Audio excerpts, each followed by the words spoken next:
Kami dari kelompok 9 yang beranggotakan Welia Yerida Rahmi, Novitri Ardiani, dan Dika Indra Putri akan mempresentasikan hasil diskusi kami tentang modula spinalis. Yang pertama, letak dan susunan modula spinalis. Modula spinalis atau sumsum tulang belakang merupakan syaraf tipis sebagai lanjutan dari sistem saraf pusat otak yang melengkung dan dilindungi tulang belakang. Letak sumsum tulang belakang memanjang di dalam rongga tulang belakang, mulai dari ruas tulang leher hingga ruas tulang pinggang kedua. Segmen-segmen pada sumsum tulang belakang dikelompokkan menjadi beberapa area dengan urutan dari atas ke bawah, yaitu yang pertama cervical atau area leher, terdiri dari 8 akar saraf. Yang kedua toraks atau area dada, terdiri dari 12 akar saraf. Yang ketiga lumbar atau area perut, terdiri dari 5 akar saraf. Yang keempat sacrum atau pelvis, terdiri dari 5 akar saraf. Yang kelima coccygeus atau area tulang ekor, terdiri dari 1 akar saraf. Yang kedua, bagian-bagian modula spinalis. Bila modula spinalis dipotong secara horizontal, terdapat beberapa bagian di dalamnya yang memiliki fungsi yang berbeda-beda. Berikut adalah beberapa bagian atau anatomi dari sumsum tulang belakang. Yang pertama, gray matter atau bagian abu-abu. Gray matter merupakan bagian gelap berwarna abu-abu dan memiliki bentuk seperti kupu-kupu yang berada di dalam sumsum tulang belakang. Yang kedua, white matter atau bagian putih. White matter di dalam modula spinalis terbungkus oleh bagian yang berwarna putih. Yang ketiga, syaraf tulang belakang. Masing-masing bagian sumsum tulang belakang yaitu cervical, toraks, lumbar, dan sakral memiliki akar syaraf yang muncul di kanan dan kirinya. Baiklah, selanjutnya akan dilanjutkan oleh teman saya. Baiklah, saya akan melanjutkan bagian yang C. C. Fungsi modula spinalis. Medula spinalis memiliki 3 fungsi penting dalam mengontrol dan mengkoordinasi tubuh manusia. Ketiga fungsi sumsum tulang belakang tersebut adalah 1. Mengontrol sensasi. Salah satu fungsi dari medula spinalis adalah mengumpulkan dan membawa sinyal atau informasi sensorik yang diterima dari anggota tubuh atau organ indera ke otak. Sinyal atau informasi tersebut bisa berupa sensasi sentuhan, tekanan, suhu panas atau dingin, dan rasa nyeri. Informasi ini kemudian akan diproses oleh otak-otak untuk memberi respons. Yang kedua, mengontrol gerak motorik dan kerja organ. Selain ke otak, medula spinalis juga berfungsi membawa sinyal atau informasi dari otak ke otot atau organ tubuh tertentu. Informasi ini bisa disampaikan ke otot tangan, lengan, jari, tungkai, kaki, atau bagian tubuh lainnya untuk mengontrol gerak motorik. Misalnya ketika Anda ingin berjalan, sumsum tulang belakang membawa informasi dari otak ke otot kaki dan memerintahkannya untuk melangkah secara berulang. Selain itu, sinyal atau informasi juga bisa dibawa ke jantung, paru-paru, atau organ tubuh lainnya untuk menjalankan fungsi otonom seperti mengontrol detak jantung, bernafas, tekanan darah, dan lain sebagainya. Yang ketiga, gerak refleks. Medula spinalis juga berperan dalam mengontrol gerakan-gerakan refleks pada tubuh manusia. Pada gerak refleks, impuls melalui jalan pendek atau pintas yaitu tanpa diolah terlebih dahulu oleh otak. Salah satu contohnya adalah gerak refleks pada lutut yang tiba-tiba tersentak saat diketuk di titik tertentu. Pada gerak refleks lutut, neuron sensorik secara langsung terhubung ke neuron motorik di medula spinalis tanpa diproses terlebih dahulu di otak. Oleh karena itu, proses ini memberikan respon yang lebih cepat dari gerak motorik pada umumnya. Berikut ini terdapat fungsi dari medula spinalis sebagai berikut. 1. Menghubungkan impuls dari indera menuju ke otak. Yang kedua, menghubungkan impuls dari otak menuju ke indera. Yang ketiga, menghubungkan otak dengan semua tubuh. Yang keempat, menjadi inti gerak spontan dan memberi keleluasaan jalan sekilas gerak spontan. Bagian yang D, kelainan pada modula spinalis. Penyakit atau gangguan sumsum tulang belakang adalah kondisi yang menyebabkan kerusakan pada sumsum tulang belakang. Kondisi atau penyakit tersebut bisa beragam. Beberapa dari penyakit atau gangguan pada medula spinalis adalah: 1. Cedera tulang belakang. Cedera tulang belakang adalah kerusakan pada bagian manapun dari medula spinalis atau saraf di ujung kanal tulang belakang atau cauda equina.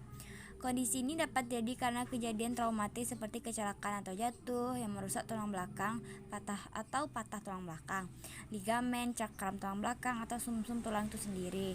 Namun, cedera tulang belakang juga bisa terjadi karena penyakit tertentu seperti kanker, artritis atau radang sendi, osteoporosis, dan peradangan di medula spinalis.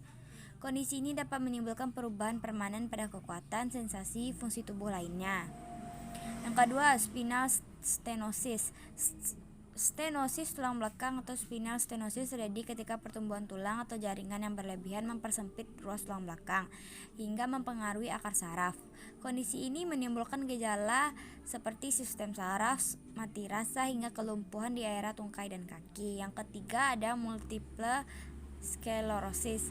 Multiple sklerosis adalah penyakit yang berpotensi melumpuhkan sistem saraf pusat, yaitu otak dan medula spinalis. Pada penderita multiple sklerosis, sistem kekebalan tubuhnya menyerang selaput pelindung saraf atau mielin, hingga menyebabkan masalah komunikasi antara otak dan seluruh tubuh. Kondisi ini dapat menimbulkan kerusakan permanen atau kemunduran saraf. Yang keempat, ada amyotrophic lateral sclerosis atau bisa disingkat ILS. Amyotrophic lateral sclerosis adalah penyakit sistem saraf yang mempengaruhi sel-sel saraf di otak dan medula spinalis. Penyakit ini dapat melemahkan hingga menghancurkan neuron motorik tubuh, sehingga menyebabkan hilangnya kontrol otot seperti kesulitan belajar atau bicara. Faktor penyebab kelainan pada medula spinalis. 1. Penyebab cedera saraf tulang belakang. Cedera saraf tulang belakang dapat terjadi akibat kerusakan pada tulang belakang, jaringan penghubung antar tulang belakang, atau di saraf tulang belakang itu sendiri. Cedera saraf tulang belakang terbagi menjadi dua tipe berdasarkan penyebabnya, yaitu traumatis dan non-traumatis. Cedera saraf tulang belakang traumatis adalah cedera yang terjadi akibat pergeseran patah atau keterkilirnya tulang punggung akibat kecelakaan, misalnya karena kecelakaan kendaraan bermotor, jatuh saat beraktivitas, kecelakaan saat berolahraga, kekerasan fisik.